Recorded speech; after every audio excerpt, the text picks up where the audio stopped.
Dobrý deň, vážení priatelia.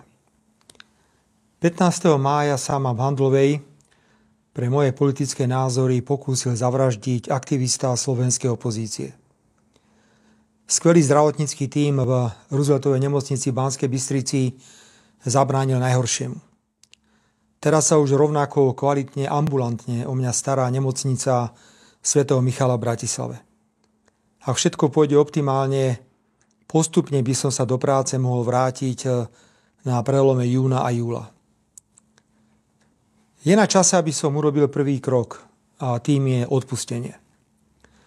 Necítim žiadnu nenávisť voči neznámemu človeku, ktorý ma dostrieľal. Nebudem voči nemu vyvíjať žiadne aktívne právne kroky ani žiadať náhradu škody. Odpúšťam mu a nech si to, čo učinil a prečo tak učinil, vysporiada on sám vo svojej hlave. Nakoniec je evidentné, že bol len poslom zla a politickej nenávisti, ktorú politicky neúspešná a sfrustrovaná opozícia rozvinula na Slovensku do nezvládnutelných rozmerov. Vážení priatelia, 15. mája v Handlovej to teda nebol útok nejakého pometenca. Opozícia zneužíva to, ako veľké demokracie presadzujú jediný povinný názor v zásadných zahranično-politických otázkach a odmietajú suverénne postoje malých krajín. Vo vnútroštátnej slovenskej politike sa to prejavuje tak, že akékoľvek násilné a nenávisné excesy proti legitímnej vládnej moci sa na medzinárodnej úrovni tolerujú bez akéhokoľvek komentára.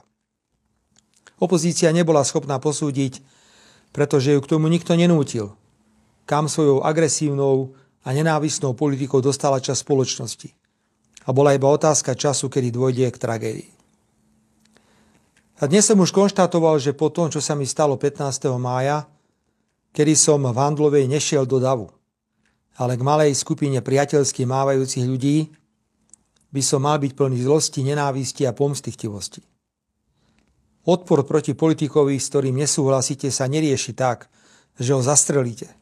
Naopak, rád by som vyjadril presvedčenie, že všetka tá bolesť, ktorou som prešiel a prechádzam, poslúži niečomu dobrému.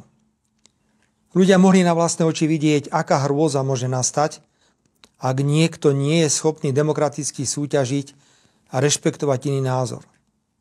Ani ja nie som žiadny politický anjel, viem byť veľmi tvrdý. Ani vlády, ktoré vediem, neboli a nie sú dokonalé, určite by sa mnohé veci dali robiť inak. A práve ponuka robiť veci inak a lepšie, mať iné názory, musí byť elementárnym základom akejkoľvek zmysluplnej demokratickej súťaže. Ponukou nemôže byť oponenta bezdôvodne zatvoriť alebo zákrene zabiť. Nad týmto sa opozícia bude musieť zamyslieť.